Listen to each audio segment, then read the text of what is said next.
Itu mukjizat yang zahir pada tangan Rasul. Dia dalam kitab dia akan bicara begitulah. Mukjizat yang zahir pada tangan Rasul. Karamah, perkara yang mencari adah, yang zahir pada tangan para aulia. Zahir sahaja, hakikinya perkara yang mencari adah bukan dilakukan oleh para Rasul, bukan dilakukan oleh para aulia. Kesemuanya adalah perbuatan Allah Subhanahu wa taala. Keluarnya ular perbuatan Allah, terbelahnya laut kepada 12 jalan, itu semua adalah perbuatan Allah, cuma zahir pada tangan Rasul. Itu dinyatakan dalam kitab. Yang zahir, yang nyata pada tangan Rasul, bukan Rasul yang buat. Makhluk sama ada Nabi Rasul, sama ada malaikat, makhluk, kesemuanya hamba Allah yang lemah. Kesemua itu datang daripada kekuasaan Allah Subhanahu wa ta'ala.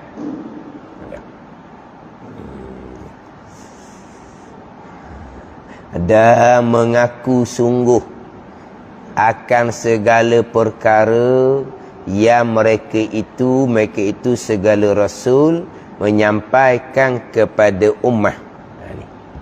Beriman dengan Rasul, beriman secara ijma, cara tafsir akan Rasul, kemudian beriman dengan sekalian perkara yang Rasul menyampaikan kepada ummah.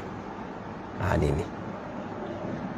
Jadi masuk di bawah beriman dengan segala perkara yang Rasul sampaikan, merangkumi keseluruhan perkara agama. Mengaku sungguh akan segala perkara. Mana beriman, mengaku putu di hati akan segala perkara yang mereka itu menyampaikan kepada umat. Takrifan imam terdahulu kan, mengaku percaya hati seseorang serta mengaku betul hati akan sungguh segala perkara yang dibawa oleh Rasulullah sallallahu alaihi wasallam. Segala perkara yang dibawa oleh Rasulullah ni, sekalian perkara agama ada ni. Jadi masuk di bawah beriman dengan Rasul, beriman dengan diri Rasul, dan beriman dengan perkara Rasul buat datang, dimerangkumi sekalian, termasuk beriman dengan Allah Subhanahu wa ta'ala. Termasuk beriman dengan Allah Subhanahu wa ta'ala. Beriman dengan Allah ni, beriman dengan perkara yang dibawa datang oleh Rasulullah sallallahu alaihi wasallam. Kita imani sekalian rasul-rasul yang lain pun termasuk di bawah kita beriman dengan sekalian perkara yang dibawa oleh Rasulullah. Rasul-rasul yang lain, sama ada kita imani secara ijmal, sama ada kita imani secara tafsil, Adam, Nuh, Soleh, mari mana tu? Rasulullah sallallahu alaihi wasallam yang bawa datang kepada kita.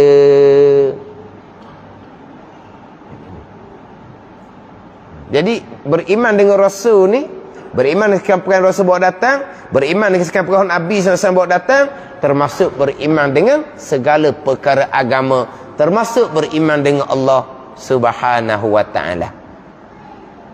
Sebab itulah apabila penyusunan Tauhid sifat 20 dimulai dengan bicara sifat Allah, bicara sifat Rasul, aqaidul iman yang 50, barulah pergi kepada beriman dengan sekalian perkara yang diberdatang oleh Rasulullah, dimulai dengan beriman dengan malaikat. Beriman dengan malaikat masuk di bawah beriman dengan Rasul. Beriman dengan kitab masuk di bawah beriman dengan Rasul, dengan Nabi sallallahu alaihi wasallam. Syahadah kita yang kedua. Dan beriman dengan rasul-rasul yang lain masuk di bawah beriman dengan Rasulullah sallallahu alaihi wasallam. Syahadah yang kedua, wa asyhadu anna Muhammadar Rasulullah. Imani dengan rukun iman yang kelima nanti. Beriman dengan barzah ke, hari akhirah ke, itu semua masuk di bawah beriman dengan Rasul Nabi SAW. Jadi selepas dia bicara sifat Allah, sifat Rasul, pergi kepada imani akan sekalian perkara yang Rasul bawa datang. Termasuk malaikat, kitab, hari kemudian. Sebab itulah dibina tapak agama ni atas dua kalimah syahadah dan atas aqaidul iman yang 50. Dua kalimah syahadah tu bahagian zahir Islam, aqaidul iman 50 itu bahagian aqidah iman. Ada ni. Sebab daripada dua kalimah syahadah, daripada aqaidul iman yang 50, kita beriman dengan Allah dan Rasul, kita akan terima zahir dan batin. Zahir Islam, batin percaya hati iman akan sekalian perkara. Akan sekalian perkara. Termasuk malaikat, kitab, rasul-rasul yang lain, termasuk hari kesudahan, hari akhirah. Itu masuk di bawah beriman dengan Rasul. Batu penekanannya adalah aqaidul iman yang 50. Permulaan agama adalah mengenal Allah dan mengenal Rasul. Permulaan agama mengenal Allah, mengenal Rasul. Beriman dengan Allah, beriman dengan Rasul. Kemudian beriman dengan perkara yang Rasul bawa datang ni. Termasuk beriman dengan Allah Ta'ala sendiri. Sebab tu dalam kitab Faridatul Faraid, ni kena cermatlah, terkadang fitnah ni timbul daripada penyampaian. Fitnah timbul daripada penyampaian. Jadi selepas bicara berkaitan dengan yang terkandung di bawah istighna, iftikar, daripada syahadah yang pertama kemudian daripada syahadah yang kedua, mana imani akan sekalian yang Rasul bawa datang, dibicara syahadah yang kedua, kemudian didatangkan seolah-olah syahadah yang kedua ni Muhammadur Rasulullah seolah-olah umpama satu laut. Syahadah yang pertama la ilaha illallah tu satu titik daripadanya. Ni satu titik daripada laut yang luas. Maka kalau tak huram molek, mari pula orang yang memang cari peluang untuk mengelirukan berkaitan kaedah sifat 20, kesesatan kitab Faridatul Faraid. Allah ni kecil je, Muhammad yang besar. Muhammad yang besar. Wa ashhadu anna Muhammadar Rasulullah umpama satu laut. La ilaha illallah umpama satu titik daripadanya. Jadi Muhammad yang besar. Sebab apa? Muhammad itulah Allah. Dia pusing kok lain pula. Hak tu punah. Ada ni. Hak memang tak belajar kaedah sifat 20, yang memang fobia dengan kaedah sifat 20, jumpa pula cara penyampaian yang boleh mengelirukan. Cara penyampaian boleh mengelirukan. Orang hak keliru dah ni, dia pun nak melirukan orang mah. Orang tak banding. Nabi Muhammad sallallahu alaihi wasallam hamba Allah. Tapi kenapa asyhadu an la ilaha illallah tu satu titik daripada Muhammadur Rasulullah? Sebab kita imani akan Allah, mari daripada imani akan Rasul. Sebab Rasul yang bawa kita kepada beriman dengan Allah. Maksud dia gitu. Ada ni. Bukan maksudnya Nabi Muhammad lebih besar daripada Allah. Bukan. Tak ada ajaran seumpama tu. Kan? Dia faham tadilah dah. Oleh kerana Muhammad Rasulullah umpama satu laut. La ilaha illallah satu titik daripadanya. Allah kecilnya Allah Ta'ala. Muhammad besar. Oh. Fitnah. Punah tu buat faham gitu. Dan ni memang di-share dan rakaman ni. Dia nak menjatuhkan kitab Faridatul Faraid. Sebab kitab Faridatul Faraid ni kitab hok ranking atas sekali. Kaedah sifat 20 kalau kitab Jawi lah. Mana kalau boleh mati Faridatul Faraid, boleh mati lah kaedah sifat 20. Tu tujuan dia. Nak ceritanya, beriman dengan Allah Ta'ala sendiri pun masuk di bawah beriman dengan Nabi sallallahu alaihi wasallam. Tu yang nak cerita. Bukan nak cerita kata Muhammad tu besar, Allah tu kecil, bukan. Ada ni.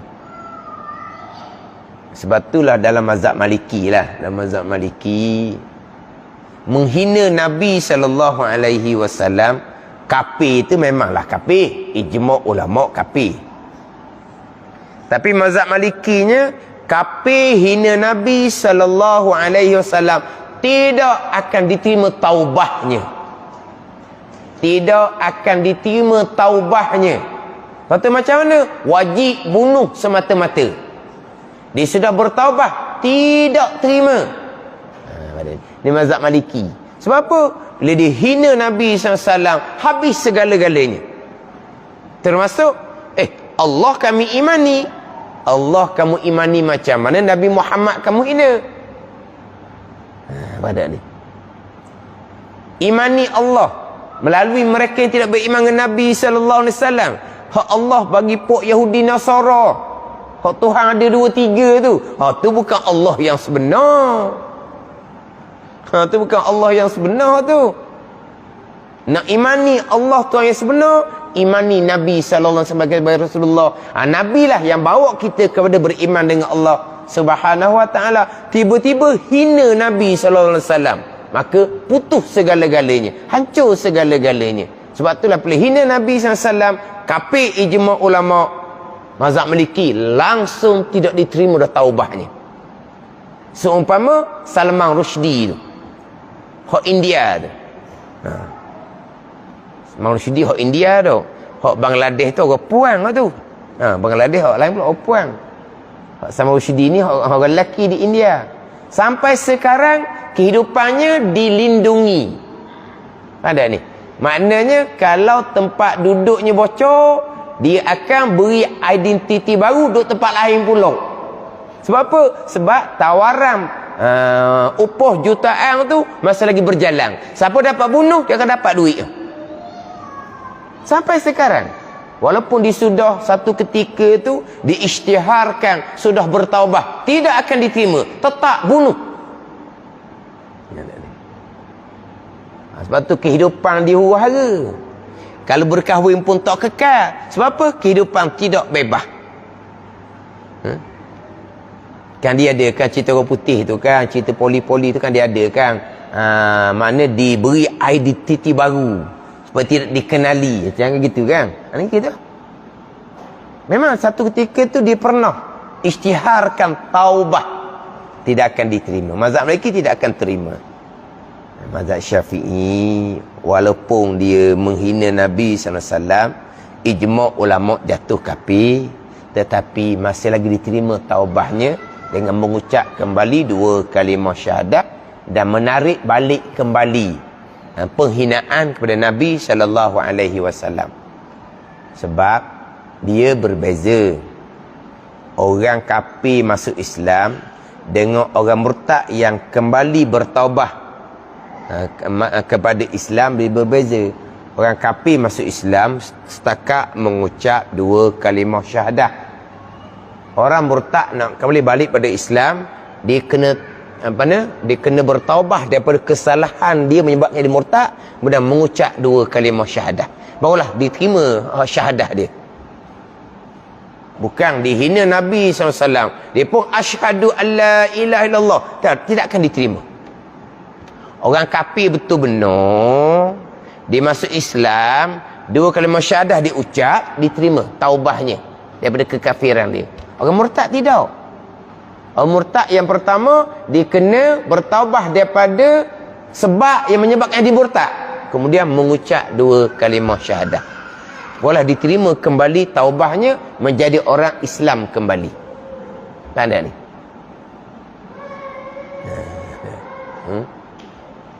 Jadi mazhab Syafi'i memang diterima lah.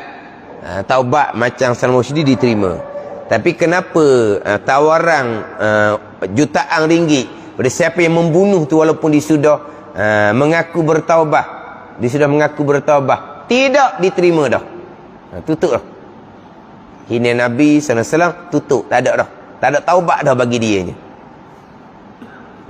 Ada ni. Sebab apa? Sebab segala-galanya duduk di bawah wa asyhadu anna Muhammadar Rasulullah. Dia kata diumpamakan satu laut. Sebab segala-galanya terkandung di bawah wa asyhadu anna Muhammadar Rasulullah. Termasuk kita imani Nabi Adam AS secara tafsil, Nabi Nuh AS secara tafsil, masuk di bawah Muhammadur Rasulullah. Kita imani Nabi Rasul yang lain secara ijmal, masuk di bawah beriman dengan Nabi SAW, beriman dengan sekian perkara yang berdatang oleh Nabi SAW. Beriman dengan sekian perkara yang dibawa datang oleh Nabi SAW. Beriman dengan sekalian perkara. Hukum hakam ke, imani sekalian perkara yang berdatang oleh Nabi SAW. Itu kedudukan Nabi SAW besar. Tapi bukan kata Allah Ta'ala kecil, bukan. Sebab hakikinya apa yang Nabi lakukan itu kesemuanya adalah perbuatan Allah Subhanahu wa Ta'ala, dan mengaku sungguh akan segala perkara yang mereka itu Rasul menyampaikan kepada umat.